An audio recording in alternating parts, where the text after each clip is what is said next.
Bonsoir à tous, merci de votre fidélité à la télévision nationale. Voici les titres du journal. Le ministère du Budget veut attribuer 15 000 numéros d'identification fiscale avant la deadline du 31 mars 2019. Des mesures draconiennes sont annoncées contre les opérateurs économiques retardataires. Un nouveau programme de formation et d'accompagnement pour 200 étudiants. Le projet est piloté par le ministère de l'Enseignement supérieur. Un partenariat est scellé avec l'Université française de Lille. À suivre aussi un comité de soutien au Sili national à 3 mois de la CAN d'Égypte. Le bureau est mis en place. Il va d'abord sillonner les différents départements ministériels. Première étape ce matin, le ministère des Sports. Voilà pour les titres. Mesdames et messieurs, bonsoir. Merci de nous rejoindre dans cette édition d'information. Tout d'abord, l'inauguration hier du tribunal du commerce de Conakry par le chef de l'État, professeur Alpha Condé. La mise en place de ce tribunal vise à assurer une sécurité juridique en vue de faciliter l'activité des entreprises. Ibrahima Keita.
Je disais donc que c'était l'inauguration officielle du tribunal du commerce. On reviendra tout à l'heure sur cet élément. En attendant le retour du son, la remise officielle des camions poubelles offerts cette fois-ci par des partenaires turcs aux autorités guinéennes. L'événement était présidé par le chef de l'État, professeur Alpha Condé. Le rêve, il caresse le rêve de voir une ville propre débarrassée de toutes les ordures. Sanassi Keita. Les camions poubelles pour la collecte et le ramassage des ordures ménagères dans la capitale Conakry. Ce jeudi 21 mars 2019, l'heure est à la remise officielle de ces équipements aux autorités guinéennes par la société Al Bayrak. Une manière pour cette grande société turque de jouer sa partition dans la gestion des déchets à Conakry. Nous prenons la parole pour exprimer à quel point c'est un honneur pour nous de participer à cette cérémonie de remise. Dieu merci, Inch'Allah. C'est le premier pas pour Conakry propre, de remise de camions. La Guinée est la preuve que la nature est une chose magnifique. Par sa nature, c'est un pays accueillant et chaleureux, aussi beau que leurs habitants. Et de quoi être fiers. Et nous sommes honorés de pouvoir participer justement à ce travail par le biais de ces camions. Et nous allons rendre pour Conakry propre. C'est une promesse et également le nombre de camions que vous voyez là, ce n'est qu'un début. Ce chiffre va tripler avec des moyens techniques le plus poussés au monde. Tous les différents types d'équipements de collecte et de ramassage des ordures ménagères sont exposés ici, à l'image de ces camions calabraises. Bennes et nettoyeurs. À cela s'ajoutent bien évidemment plusieurs bacs à déchets. L'objectif est de lutter contre l'insalubrité à Conakry.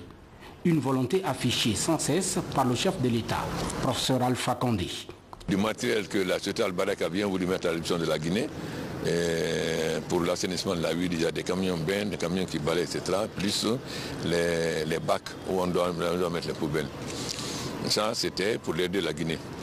Maintenant, nous avons fait le dépouillement des différentes offres et maintenant nous allons notifier à ceux qui ont gagné. Pour le moment, nous avons fini la notification en ce qui concerne le ramassage.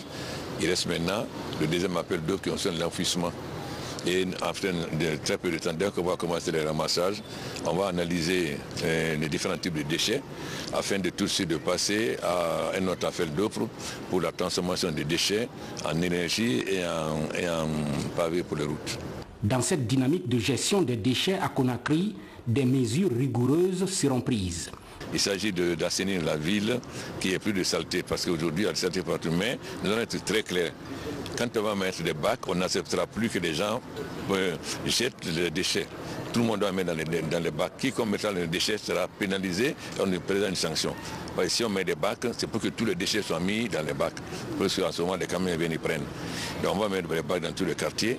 Personne ne sera autorisé maintenant à mettre des saletés dans la rue ou bien dans les caniveaux. Et on sera extrêmement sévère. Quiconque mettra dans les caniveaux autres, on mettra une amende lourde sur lui. Avec ces camions bennes, calabraises et nettoyeurs, l'espoir semble renaître pour débarrasser complètement Conakry de ses ordures ménagères, afin que la capitale puisse reconquérir son image d'antan de perle de l'Afrique occidentale. Coup d'envoi de l'atelier de planification stratégique de la Cour des comptes. La rencontre réunit une quarantaine de cadres. L'objectif est de permettre à l'institution de jouer efficacement son rôle en matière de bonne gouvernance. Aboubacar Diaby. La Cour des comptes déterminée à jouer sa mission de contrôle. Pour y parvenir, elle entend élaborer un plan stratégique en harmonie avec les réalités du pays. D'où cet atelier de planification stratégique. En vue de soutenir une plan technique et méthodologique, la Cour des comptes de Guinée qui entame un processus de planification stratégique. C'est un processus qui doit être effectué selon les normes des institutions supérieures de contrôle. Durant 3 jours, les participants vont axer leurs réflexions sur les sujets liés, entre autres, à la mission, la vision et les valeurs de la Cour des comptes de Guinée, ainsi que les concepts de gestion et de planification stratégique. Nous avons obtenu justement le soutien de la communauté internationale, le soutien de l'initiative pour le développement de l'Intosai, le soutien du CREFIAF pour nous assister à élaborer un plan stratégique. Mais avant d'élaborer ce plan stratégique, il fallait faire une évaluation des besoins, connaître quelle est la situation actuelle de la Cour des comptes et quels sont les besoins auxquels nous allons faire face dans le futur. Le document élaboré devra être en conformité avec les standards internationaux. L'atelier bénéficie de l'appui du programme accéléré par les pairs. Le NIFP, numéro d'identification fiscale permanent, les opérateurs économiques ont une nouvelle deadline pour se régulariser. Le ministère du Budget donne jusqu'au 31 mars aux retardataires pour se mettre à jour. L'idée est de parvenir à 15 000 numéros attribués. Maurice Sidibé. Lancé le 21 janvier dernier, 3 889 numéros d'immatriculation fiscale permanent NIFP sont attribués aux sociétés et entreprises privées par le bureau de la plateforme. Le gouvernement ambitionne d'atteindre la barre de 15 000 NIF permanents attribués d'ici la fin de l'année 2019. Pour y parvenir, les ministres du pôle économique sensibilisent les banquiers et opérateurs économiques retardataires à régulariser leur situation avant la fin des 10 jours supplémentaires accordés. Chaque opérateur économique doit régulariser sa situation fiscale dans un délai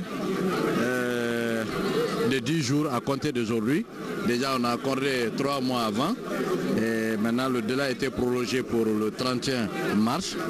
Passé ce délai, aucun opérateur économique ne peut ni exporter ni importer.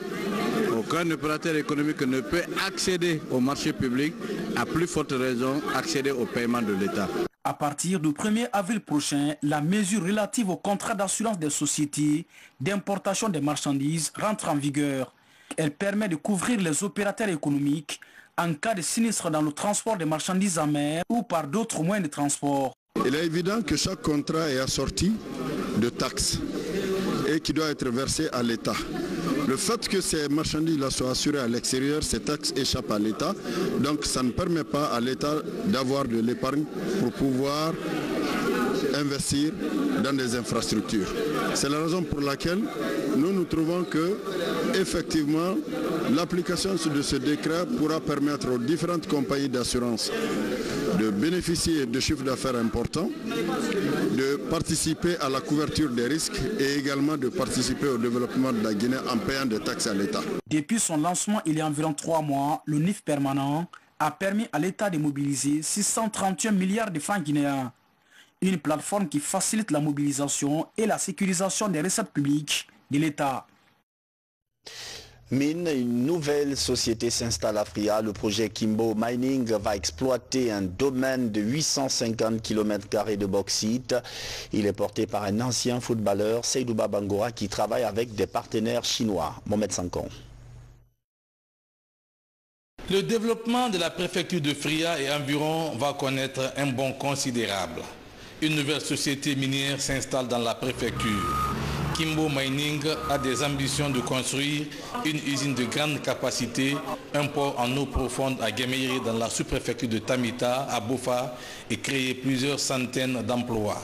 Il est porté par Seydouba Bangora, ancien sociétaire du célèbre AFIA et du Sili national de Guinée. On a bénéficié, grâce à monsieur le président de la République, le professeur Alpha Condé, qui a eu confiance à moi pour m'octroyer une concession de 847 km² répartie entre 4 préfectures.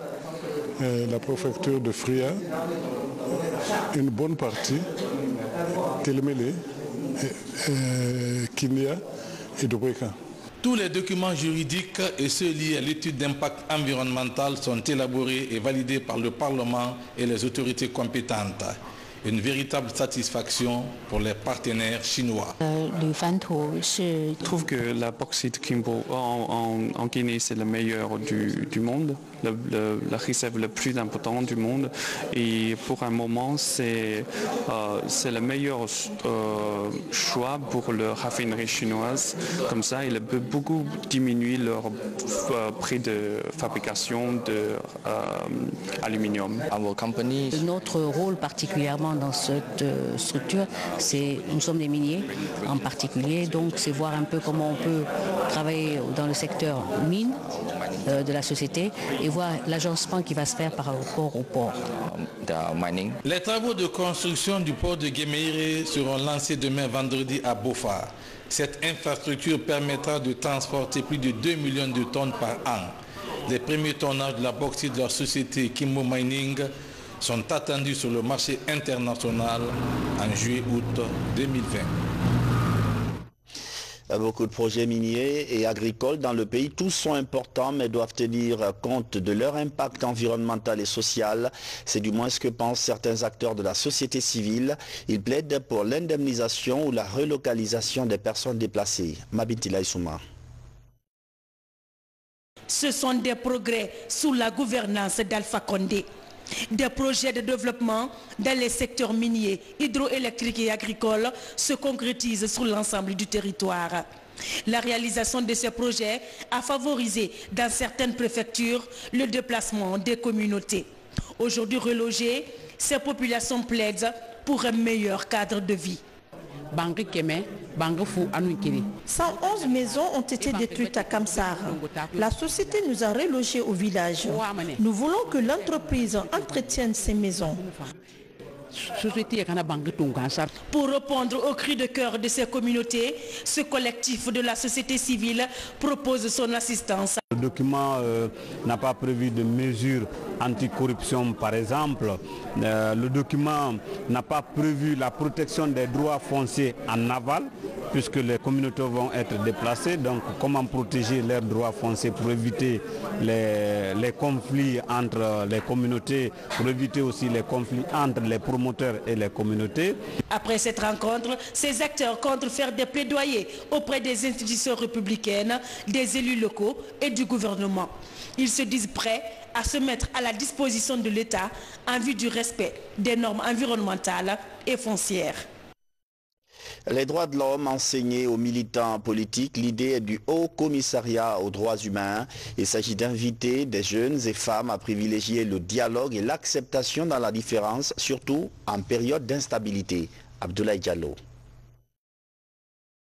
Au cours de ces dernières années, le constat prouve que la couche juvénile est très souvent à l'épicentre des mouvements de contestation, parfois violents dans diverses localités du pays.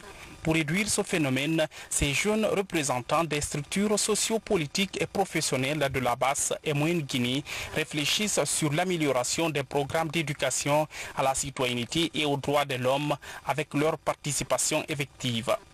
Il s'agit dans un premier temps de sensibiliser les jeunes sur leur rôle dans la promotion et la protection des droits humains, principe fondamental de la démocratie. Nous pensons qu'une jeunesse bien formée, une jeunesse qui se porte bien, une jeunesse qui n'est pas instrumentalisée par les acteurs politiques uniquement pour être génératrice de violence, mais une jeunesse qui a de l'anticipation sur son emploi, une jeunesse qui n'est pas exposée aux violences basées sur le genre. Je parle particulièrement de filles.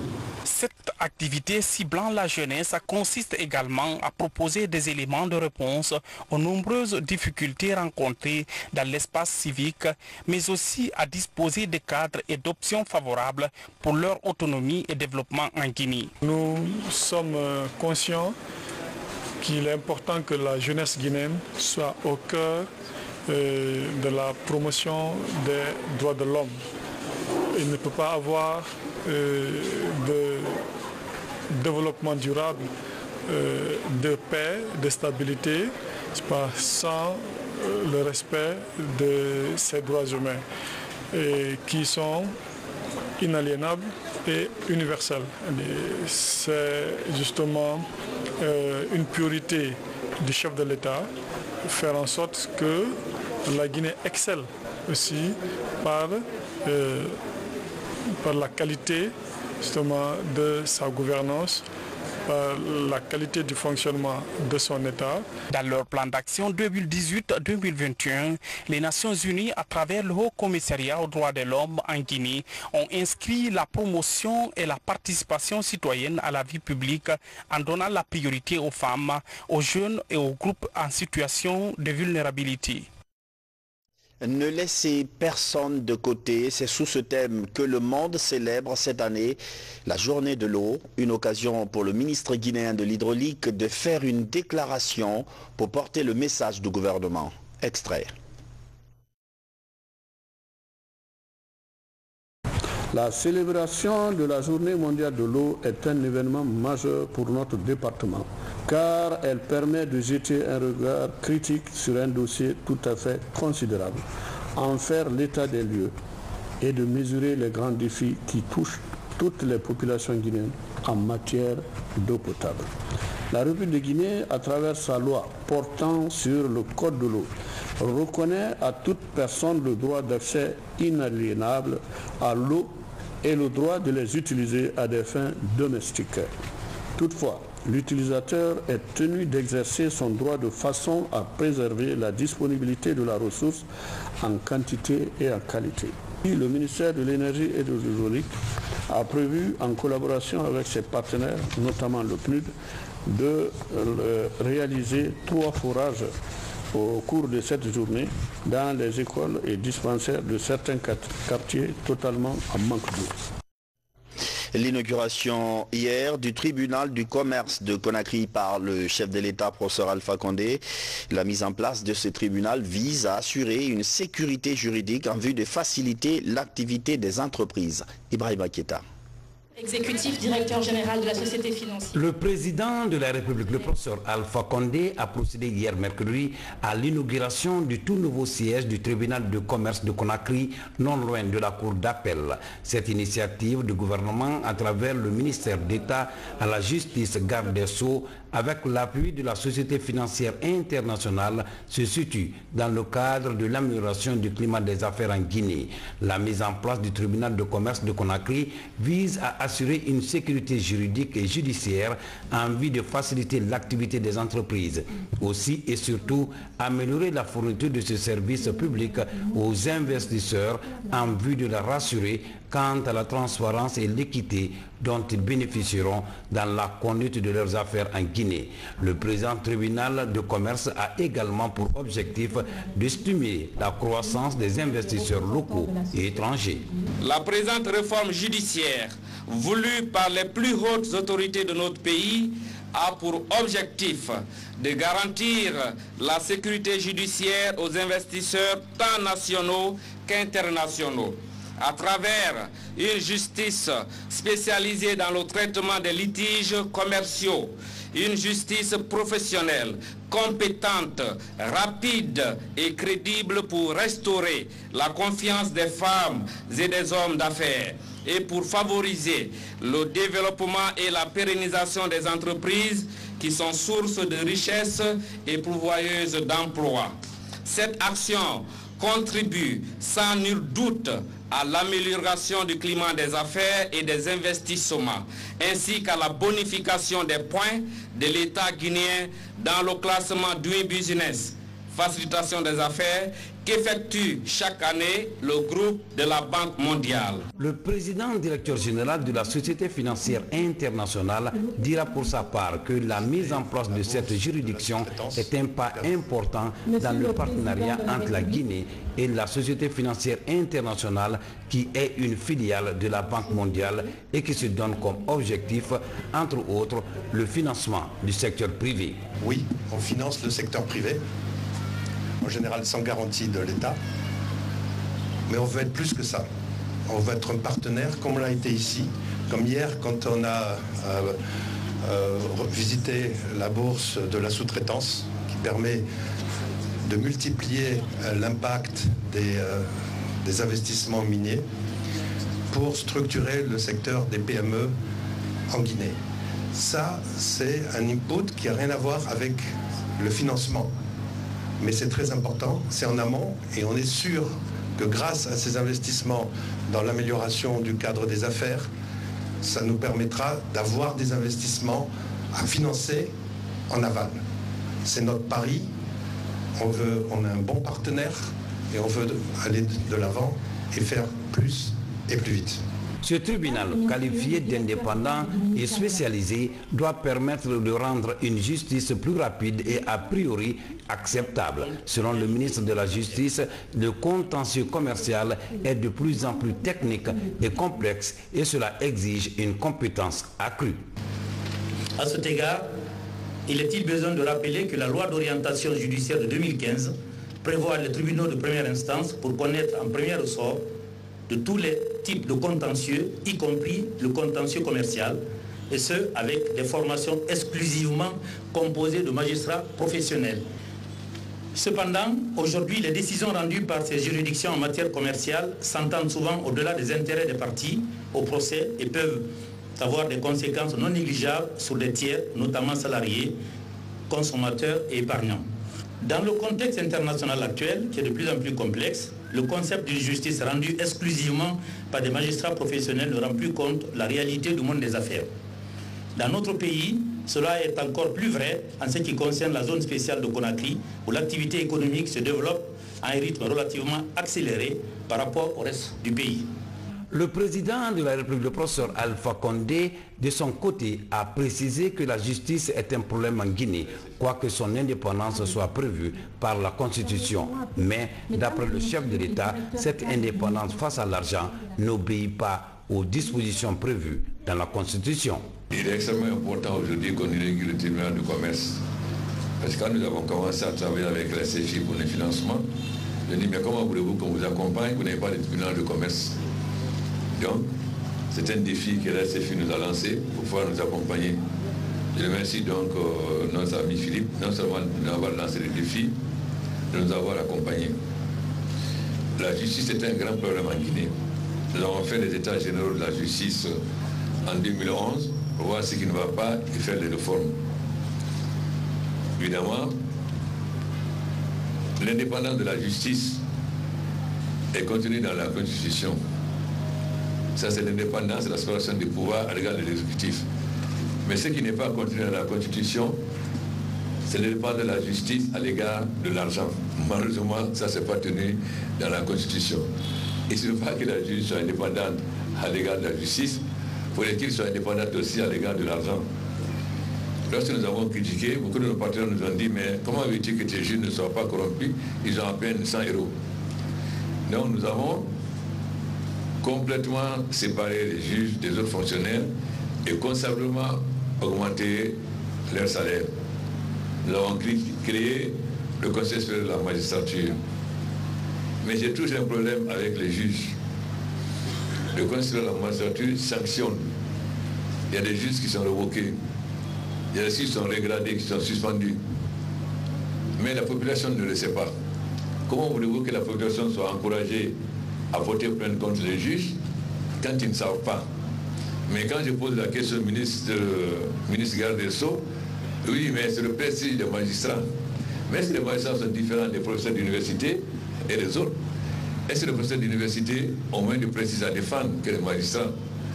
Alors, tant que les populations ne sauront pas qu'elles peuvent porter plainte contre un juge parce qu'il a mal jugé ou l'a triché, comment voulez-vous qu'ils soient encouragés à porter plainte? Donc, nous sommes toujours dans ce débat. Moi, j'estime que personne n'est au-dessus de la loi. Tous les citoyens sont égaux. Il n'y a pas de raison que lorsqu'un juge est révoqué, qu'on ne soit pas informé. Si les gens savent que les juges peuvent être révoqués, ils seront encouragés à chaque fois porter plainte. Les tribunaux, j'ai bien écouté notre président Lama, mais c'est bien de créer les tribunaux. Mais faudrait-il que les juges soient corrects et qu'ils rendent effectivement la justice? C'est-à-dire qu'ils soient indépendants de l'argent. Mais il ne suffit pas qu'ils rendent justice. Faudrait-il que l'action judiciaire soit appliquée? Or, qu'est-ce que nous constatons?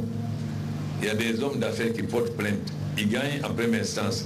Ils gagnent un appel, ils gagnent à la Cour suprême. Mais la décision n'est pas exécutée. Est-ce que cela va encourager les gens à aller devant la justice? Je vous ai saisi de plusieurs cas. Et j'ai dit de saisir le président de la Cour suprême pour savoir pourquoi, lorsque la Cour suprême a statué, a donné raison à un homme d'affaires, pourquoi il ne rentre pas en possession des biens? C'est-à-dire pourquoi on n'oblige pas ces débiteurs à payer? Donc il y a non seulement la capacité des juges et leur volonté d'appliquer effectivement la loi et de juger en leur âme et conscience et non pas en fonction de l'argent, mais aussi que ces décisions judiciaires soient appliquées. Donc, nous venons de loin. Et je critique les banques, mais je connais aussi que les banques ont beaucoup de choses à nous reprocher. Mon cher Philippe Cosse a constaté ici, la banque poursuit un client, il va en justice, et la justice donne raison au client qui lui doit de l'argent. Alors comment voulez-vous que les banques soient encouragées à prêter de l'argent? Voilà une des tables. J'espère que la création du plan de commerce, ce sera les juges consulaires, donc ils seront représentés. J'espère qu'ils feront en sorte que les juges professionnels jugent en fonction de ce qui est réel, ce qui est vrai, et non pas en fonction des telle ou telle insuffisance. Il y a l'influence de l'argent, ça ne suffit pas. Il y a l'influence ethnique, il y a l'influence familiale. On va dire, ah, mais ton temps aussi, tel est de notre village, si tu le connais, voilà, ou bien une autre préfecture. Voilà donc l'environnement qui entoure les juges. Et seront-ils capables de se rendre indépendants de ces différents environnements qui les entourent pour dire le droit? Voilà, monsieur le ministre garde des Sceaux, le véritable challenge. C'est bien d'avoir de beaux bâtiments et tout ça, c'est bien d'avoir des juges en tour, etc., avec des choses comme si on était en Angleterre ou en France. Alors, nous espérons que le tribunal du commerce va effectivement favoriser le développement des activités économiques. Parce que ça peut rassurer les hommes d'affaires nationaux comme étrangers qui peuvent investir en Guinée et qui seront sécurisés et qu'en cas de conflit, la justice guinéenne sera capable de dire le droit. Donc, nous sommes, on vous regarde, on vous écoute, on vous regarde. Moi, je dis toujours que je suis comme Saint Thomas, je ne crois qu'à ce que je vois. Maintenant, il y a le bâtiment. On va maintenant qui sera le contenu du bâtiment. Au regard de tous ces aspects, le chef de l'État a souhaité que les magistrats travaillent selon les règles de l'art et que ce tribunal permette d'améliorer le climat des affaires en Guinée. Insertion socio-professionnelle, 200 jeunes étudiants vont bientôt bénéficier d'un nouveau programme de formation et d'accompagnement.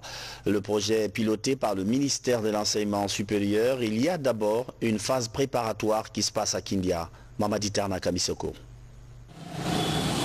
L'approche est innovante et pourrait donner de l'espoir à de nombreux jeunes étudiants en fin de cycle universitaire. Formés et accompagnés à la recherche d'emploi ou à la création d'entreprises, c'est sur ces deux concepts que le gouvernement compte bâtir l'ATIS, licence appliquée aux technologies de l'information et de la communication pour l'éducation. 200 étudiants vont bénéficier du programme dont la mise en œuvre est confiée à 8 structures et institutions d'enseignement supérieur dont l'Université française de Lille. On va prévoir justement un partenariat avec les entreprises pour construire les contenus de formation et puis une alternance dans le cadre de stage. L'idée c'est qu'à l'issue du stage, la personne soit employée sur le lieu de l'entreprise. L'équipe vient de loin. Ils ont été sélectionnés à la suite d'une compétition. 73 sous-projets ont pris part. Donc ils ont été parmi les 15 qui ont été retenus. À Kindia, chercheurs et enseignants-chercheurs balisent le chemin avant le début de l'initiative en août prochain. En une semaine, tous les besoins et démarches méthodologiques du programme vont être identifiés. Même si notre pays regorge de ressources naturelles, s'il n'a pas ce pays de ressources humaines bien profilées, bien compétentes, en phase avec les technologies actuelles qui permettent économiquement de viabiliser ces ressources, nous aurons toujours à traîner notre retard économique. Et le président de la République, le professeur Alpha Condé, l'a compris et a instruit le ministre de l'Enseignement supérieur qui l'a intégré au cœur de son dispositif stratégique. Une couche aujourd'hui frappée de plein fouet par le chômage et le sous-emploi. À lutte contre la corruption et le blanchiment d'argent, plusieurs acteurs concernés prennent part à une rencontre d'échange. Comment stopper les deux phénomènes? C'était la question à l'ordre du jour. Plusieurs propositions ont été faites. C'est ce que nous rapporte notre reporter Boubacar Ba. La lutte contre la corruption est devenue une priorité de nos jours en raison des problèmes internes et externes qu'elle engendre dans l'économie du pays où l'assiette fiscale est déjà très fragile. En plus des réformes engagées pour la sécurisation et la mobilisation des recettes, le gouvernement s'appuiera désormais sur la CENTIF, cellule nationale de traitement des informations financières rattachée aux finances pour vulgariser les méthodes et procédures liées à la corruption, au blanchiment de capitaux et même sur le financement du terrorisme. Une cellule qui a ses filières tant à la Banque centrale qu'au niveau des institutions financières et judiciaires. Cette promotion vise à renforcer les capacités des institutions financières, notamment les compagnies d'assurance et les institutions de microfinance. Nous allons aussi continuer pour justement former les entreprises et professions non financières désignées, à savoir les avocats, les notaires, les salles de jeu, les sociétés de transport de fonds, les bureaux de change, les experts comptables, donc il y en a plusieurs. Pour le juriste guinéen, des efforts ont été réalisés au regard de la situation il y a quelques années.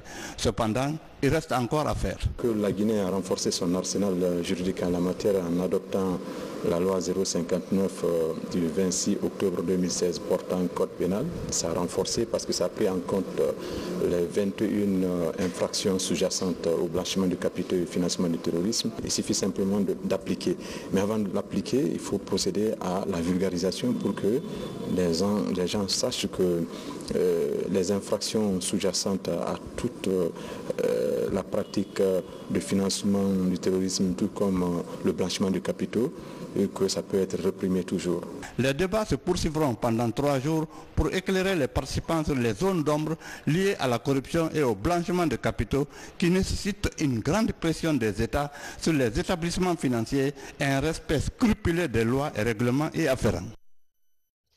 Santé animale, le dispositif technique est renforcé. La FAO offre à la Guinée des équipements d'autopsie et de conditionnement des prélèvements. L'idée, c'est de poser des diagnostics précis des cas de maladie dans les troupeaux pour éviter leur propagation. Daouda Tabansila. Le don est composé de 9 congélateurs et réfrigérateurs solaires, de 100 glacières, de 6000 tubes secs de prélèvement, de 50 paquets de gants et autres. L'équipement est destiné au laboratoire vétérinaire de 9 préfectures de la Guinée. Pour l'USAID, le choix de ces localités constitue la première phase d'un processus qui doit couvrir l'ensemble du territoire national. Ce matériel est destiné essentiellement aux préfectures de l'Abe, d'Abola, Koubia, Kondara, Gawal, Kerouane, Leluma, Dalaba et Massanta. Ces activités de surveillance et de prélèvement d'échantillons seront réalisées en collaboration avec les services de santé humaine et ceux de l'environnement dans une approche une seule santé. Le programme de sécurité sanitaire mondiale qui a été prolongé jusqu'en 2023, ça va continuer la coopération entre les États-Unis et la Guinée. La collaboration est très bonne avec le gouvernement de la Guinée et j'aimerais juste dire que la durabilité de cette coopération dépendra bien sûr sur les ressources humaines et le budget qui est destiné pour le secteur vétérinaire en Guinée.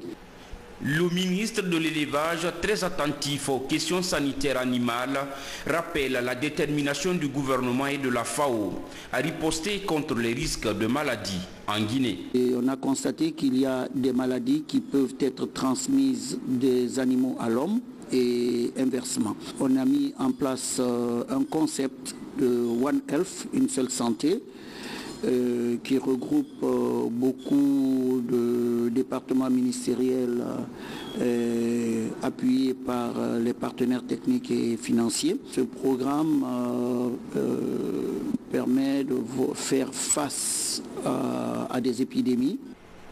En plus de ces laboratoires qui reçoivent ces matériels d'autopsie, de conservation et de conditionnement, le laboratoire central vétérinaire de diagnostic de Conakry est capable à ce jour de réaliser le diagnostic des zoonoses prioritaires en Guinée, comme la rage, la brucellose, la grippe aviaire et le charbon bactéridien.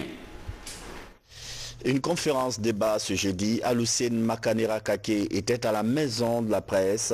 Le sujet portait sur la constitution guinéenne. Bernard Tonguino, Bamba Camara. Plus qu'une conférence de presse, ce fut un véritable débat d'idées entre Alucene Makanera et la presse nationale.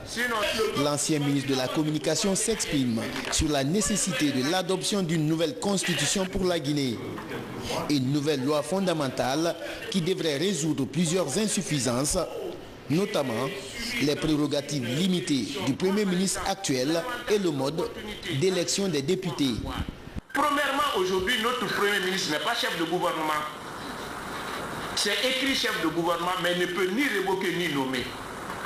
Donc il n'est pas chef de gouvernement. On peut consacrer des lois pour lui donner la plénitude de ses fonctions pour qu'il soit réellement chef de gouvernement. Deuxième aspect, c'est par rapport à la loi des finances. Aujourd'hui, lorsque vous prenez l'article 76 de notre Constitution, si la loi des finances n'est pas adoptée par l'Assemblée nationale, le président peut prendre un décret pour mettre en vigueur cette loi des finances. Lorsque vous prenez le mode de choix des députés, lorsque vous prenez une petite préfecture, comme Lola par exemple, où vous avez moins de 100 000, à l'uninominal, il fournit un seul député. Mais est-ce que réellement, on s'approche de l'idée que nous avons des députés? L'idée, la sagesse qui est derrière cet article qui dit que les députés représentent le peuple. Partant de ses propres analyses exposées devant les journalistes, le président du FND, Front National pour le Développement, soutient la nécessité de l'élaboration d'une nouvelle loi pour la Guinée. Dans l'élaboration démocratique d'une constitution, on commence d'abord par élire l'Assemblée constituante. C'est le peuple qui lui confère ce droit de rédiger une constitution. Lorsqu'elle est rédigée, cette constitution est soumise au même peuple pour l'adopter. Ni l'un ni l'autre cas n'a été respecté avec la constitution de 2010. Dans un débat à bâton rompu avec la presse, Makanera Kake n'a pas tari d'arguments pour justifier sa profonde conviction, celle de l'urgence nécessité d'élaborer une nouvelle loi fondamentale pour le pays. Plus que 3 mois avant le coup d'envoi de la prochaine Coupe d'Afrique des Nations, l'Égypte accueille la compétition. Le Sili de Guinée prendra part à cet événement. Un comité de soutien est mis en place. Sa première prise de contact, c'était cet après-midi au ministère des Sports. Abdoulaziz Baldé. Connu comme le 12e homme dans les stades, le supporter joue un grand rôle sur un terrain de football. Conscient de ce fait, le ministère des Sports met en place un comité de soutien au Sili national. Composé d'une vingtaine de membres, ces mordus de cuiron auront pour mission de mobiliser tous les Guinéens autour de l'écurie de Paul Put pour l'Égypte de 2019. Que nous sommes prêts à mobiliser toute la République de Guinée, à mobiliser toutes les structures du pays pour soutenir le Sili national que nous aimons tous. Nous savons que nous avons une très bonne équipe, comme l'a dit le ministre tout à l'heure. Nous avons de bonnes ressources au sein du Sili national. Elle a besoin de soutien et le comité national est là pour fédérer toutes les énergies positives vers le Sili afin que nous revenons avec la coupe. Nous les artistes et tous les artistes guinéens vont donner leur support à notre équipe nationale et parce que la Guinée, depuis des années passées, la Guinée était exemplaire sur beaucoup de plans.